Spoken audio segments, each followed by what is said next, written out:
हमें क्या ये एप्स्टाइन फाइल्स के साथ जुड़े हुए लोग,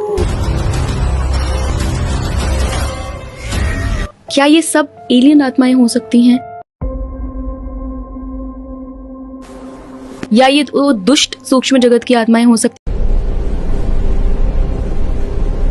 पहली बात तो आपको ये समझना होगा कि धरती पे देवता, दानव, यक्ष, किन्नर सब आ चुके हैं। वो सब यहाँ पे आए हैं, तो वो आके वही एक्ट करेंगे जो पहले करते थे।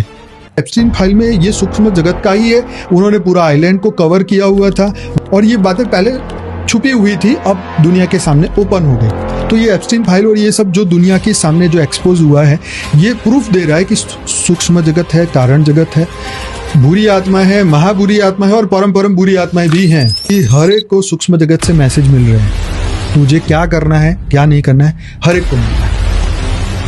हर एक का सूक्ष्म जगत में कनेक्शन है और है। तो आने वाला जो समय होगा, कई लोग ऐसा कह रहे हैं कि बहुत बुरा समय आने वाला है, सब कुछ खत्म होने की तरफ जाएगा, इंसान का ही नाश करेगा। चेतना के स्तर पर आत्माएं डूब गई हैं, इसलिए तत्व भी भारी हो रहे हैं और प्रकृति भी इम्बैलेंस हो रही है। क्या हमारे आसपास इनविजिबल सोल्स या इनविजिबल बीइंग्स रहते हैं? हाँ, बिल्कुल रहते हैं, 100% रहते हैं। हर घर में है, हर घर में उसके पूर्वज बैठे हैं। उनको दोबारा जन्म नहीं मिलता है। मनुष्य जन्म कितने अच्छे कर्मों के बाद मिलता है, आपने सुना है शास्त्रों में, तो ये सच है। जो हम सूक्ष्म जगत की सोल्स की बात कर रहे हैं, इनविजिबल बीइंग्स की बात कर रहे हैं, क्या ये हमें जगाती भी हैं, खतरे से बचाती भी हैं? 100% ये बिल्कुल सच है।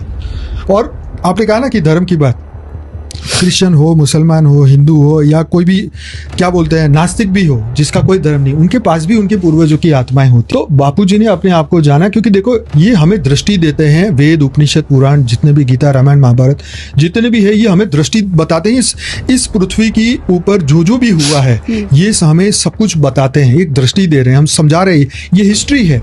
लेकिन ये इस ब्रह्मांड की हकीकत बता रहे हैं। लेकिन बापूजी तो बोल रहे कि मैं तो इनसे भी ऊपर से आया हूँ, मैं तो ऐसे अनंत ब्रह्मांडों के ऊपर से आया हूं और सिर्फ एक ही बार आया हूं, इसलिए आया हूं कि सभी आत्माओं को जागृत कर सकूं कि तुम मृत्यु लोक में फंसे हो और ऊपर ऑलरेडी अमर लोक है, तो तुम मृत्यु लोक से अमर लोक में जाने का तैयारी करो, क्योंकि ये ब्रह्मांड का समय पूरा हो चुका है।